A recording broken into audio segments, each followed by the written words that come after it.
Hello and welcome everyone. Today we're going to be transforming boring bland white chocolate into a delicious caramelized confection. But before we begin, what's the opposite of chocolate?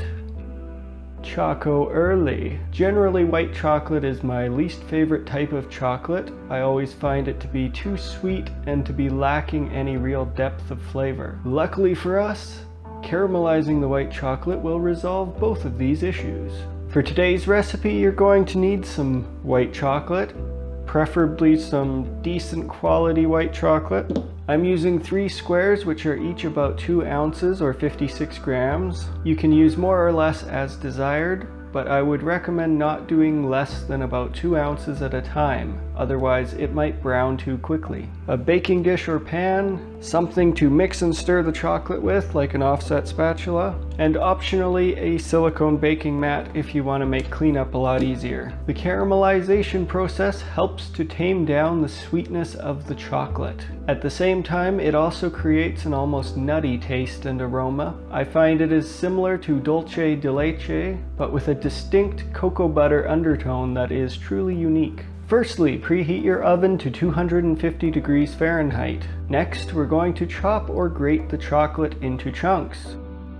Then we're going to put the chocolate on a baking sheet or into a baking dish. I'm using a silicone baking mat. This will make removing the chocolate from the pan much easier. Once the oven has heated, we can put the chocolate in and set a timer for 10 minutes.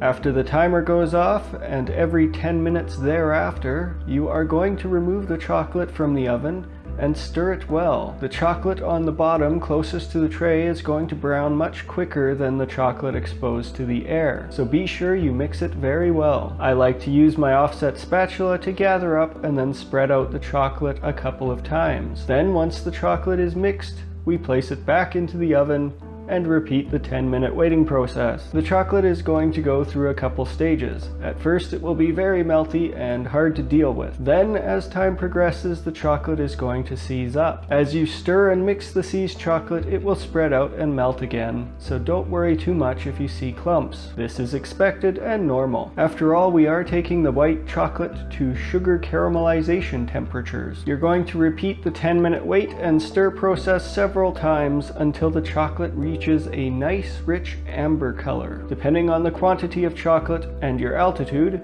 yay physics, the total cook time will vary. As a general rule of thumb, however, you'll be looking at a cook time of between 50 and 90 minutes. The final color of the chocolate is entirely up to you, but be aware that with darker coloring also comes gradually more and more bitter undertones. This is the same for any caramel, but it is especially bad for the chocolate caramel because there are so many other compounds undergoing reactions as well. Once the chocolate has reached its desired color, remove it from the oven and set it aside to cool. Since I'm using a silicone baking mat, I can remove it from the tray and set it directly on a cutting board to cool. After it is cooled for a bit, you can move it into the refrigerator if you want the chocolate to set up faster. So that's all there is to it. With some time, patience, and care, we've converted this chocolate from boring to brilliant.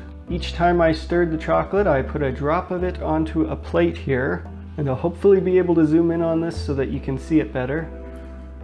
But it gives a good example of how it starts to how it ends. Unfortunately, due to the temperatures reached during the caramelization process, this chocolate will no longer be able to be tempered. However, it can be used as a direct substitute for white chocolate in any baking dishes, like cookies, cakes, or ganaches. I have a suspicion that caramelized white chocolate macadamia nut cookies would be amazing. Hopefully this video has given you inspiration to try out caramelizing white chocolate for your own baking adventures. If it has, feel free to send me pictures of your creations over on Twitter or Instagram. If you enjoyed this video, then be sure to bash the like button, hit subscribe, and ring the notification bell. That way you won't miss any future episodes of Andrew's Treats and Eats. Thank you very much for watching. I'll see you in the next video.